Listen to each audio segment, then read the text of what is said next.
There's a new scam that you need to know about if you book any hotels or accommodation with Booking.com, and unfortunately, it does impact thousands of travelers.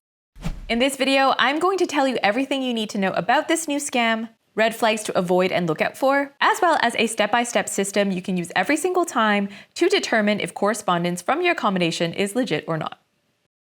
Now, in case you're new here, hi, I'm Christina from happytowander.com. And this channel is all about practical travel advice from someone who's been there, done that. So be sure to like and subscribe if that sounds like your kind of thing. Now let's start with a brief overview of this new scam. Long story short, essentially what's been happening is that there have been security breaches with properties that are part of the Booking.com system. These breaches have essentially allowed hackers to access confidential information that's part of your booking, including things like your name, your reservation number, the dates that you're staying, and of course, personal information like your phone number. With this phone number, what they're able to do is reach out to you over WhatsApp and then contact you as a representative of the hotel in regards to your reservation.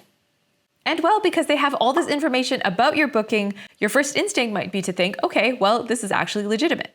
In the message, usually the way the scam goes is they'll ask you for your credit card details because apparently there's some kind of issue with your credit card, and in order to confirm your booking, you're going to have to confirm the details again. And if you click on the link that they give you, usually what you'll find is a website that actually looks pretty legitimate. Usually these websites will be cloned to look like the official Booking.com website, or will look at least somewhat official in another capacity. A lot of the time what happens as well is in the message, they're going to add some kind of element of time pressure. So they'll say, your reservation is going to be canceled unless within the next 24 hours, you confirm your details. So what happens if you click that link and you enter your credit card details to confirm your reservation, essentially what's happened is you've given over your credit card details over to some scammer who's managed to clone the look of the Booking.com website. In other words, you've basically just forked over all your credit card details to a complete stranger. At this point, you might be thinking, well, that's simple. I'll just avoid any correspondences over WhatsApp and just stick to things like official emails or phone numbers.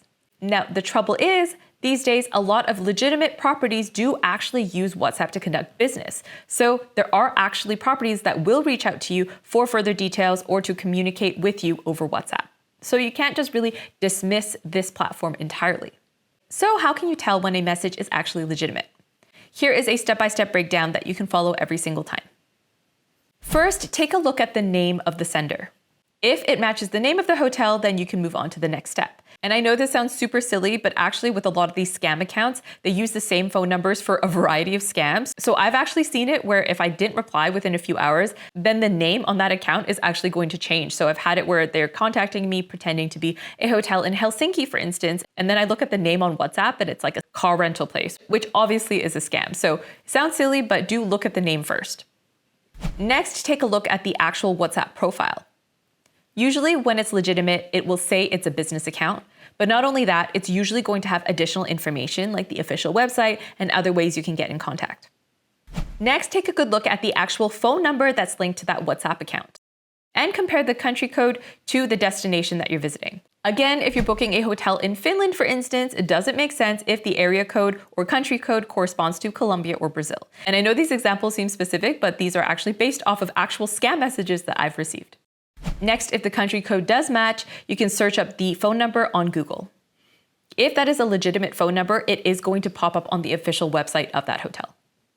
And if there's a link included in that message, just look at that link. Some red flags to look out for include if it says booking.com, but then there's just a string of letters or additional numbers on there with a dash. That usually means it's not the official booking.com website, and it is in fact just a website made to look like booking.com. And if after passing all these steps, you still aren't 100% sure, your best line of defense is to just call the hotel and inquire. Most of the time, they're just going to tell you, we don't ask for credit card details over WhatsApp.